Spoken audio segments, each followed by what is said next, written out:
Hey everybody, today I'm going to walk us through a basic headshot retouching process, the process that I like to follow.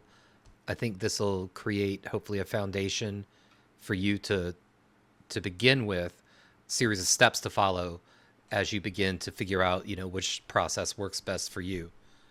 So we're in Photoshop 2026 here, and the first thing we want to do is open our file to work on. And on my desktop, I have this file called portrait1.jpg.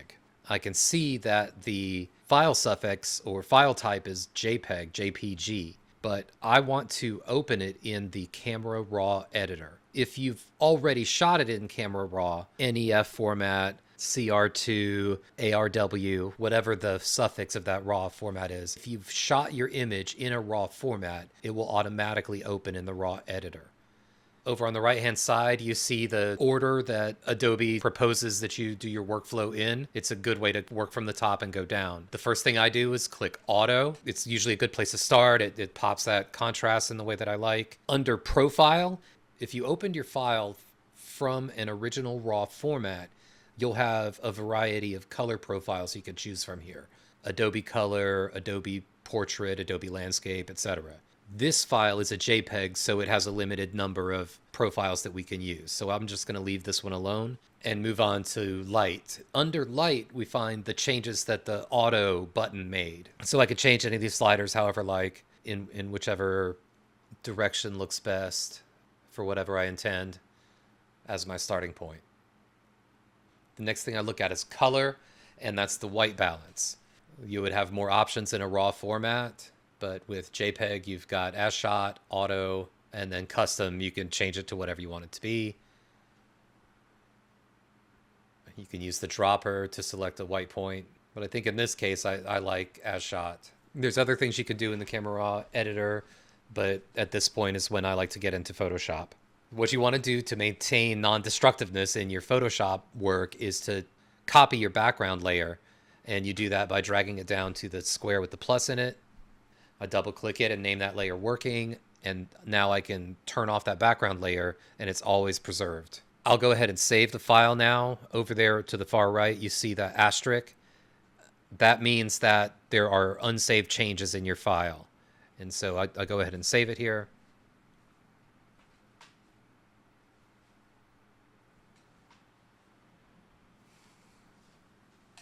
The first thing I'll do to get started retouching skin is to make a new layer, a new blank layer. I'll double click on it and name it retouch. I'll zoom in on my work, press Command plus a few times to zoom in. Trackpad, you can pinch and drag to zoom in and out, or you can click on the zoom tool and click and drag there to zoom in and out. I like the keyboard commands, so that's what I use. Always zoom in on your work. Now I've got my healing brush tool, and on my retouch layer, I can come in here and start clicking to retouch those spots. But wait, nothing's happening. What is wrong? Right up here at the top, I have to be sure to click Sample All Layers for this to work.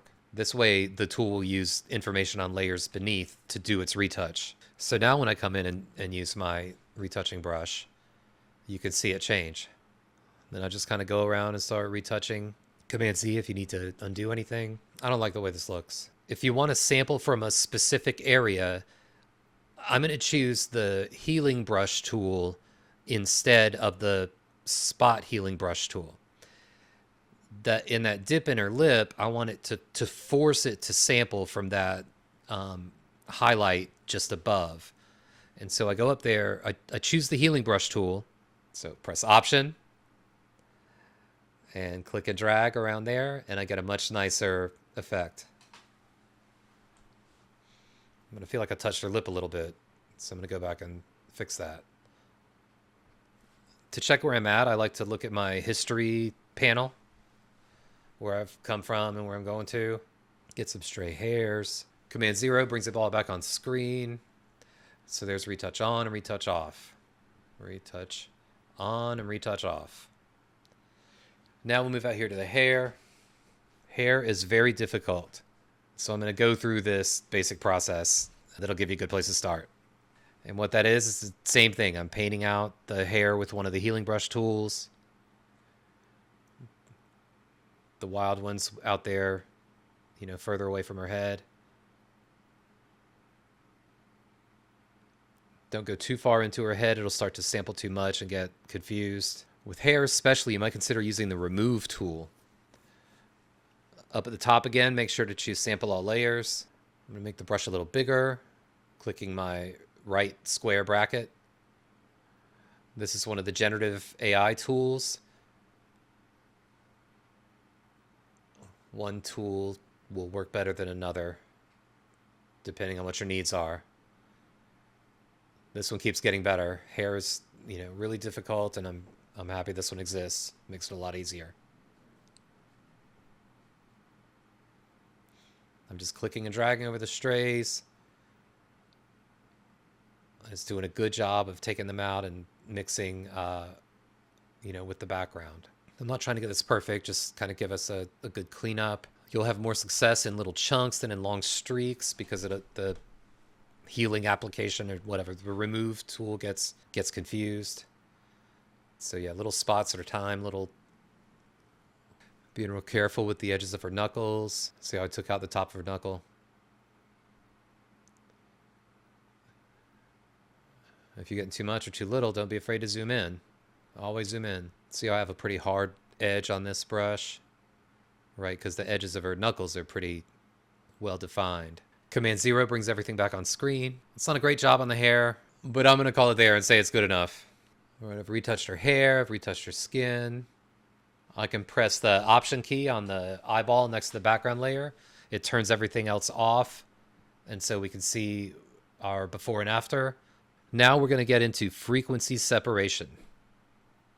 The first step in frequency separation is to duplicate our working layer twice. I can come up into the tool menu and choose New Layer via Copy. See how it says Command J? That's the keyboard shortcut. And now I'll use Command J and make the second layer. I'll call this one High and this one Low. The high frequency layer is the layer that has the texture in it. The texture, the contours of her skin, her hair, her eyes, her eyebrows, and the low layer is color. The high layer has to be above the low layer. To set this up for frequency separation retouching, first thing we do is turn off the high layer visibility, and with the low layer selected, choose Filter, Blur, Gaussian Blur. Here you want to get this to where you can't see the texture in the skin. So it's usually about 6 to 8. You can see the preview checkbox, turn it on and off. And there you go, it's blurry, step 1. Now we click the eyeball next to the high layer and select that layer. Remember, it's a 2-step process. You have to both click the eyeball to turn it on and select the layer. Now you click Image, Apply Image. For layer, you're going to choose Low. Under blending mode, you're going to choose Subtract. Scale is 2. And offset is 128. Click OK. That doesn't look right. Here, where we have blending mode, we click on it and come on down and choose Vivid Light. Now you can see how much that smoothed out her skin. Option click the eyeball next to the background layer. So it's the only one we can see. There's before.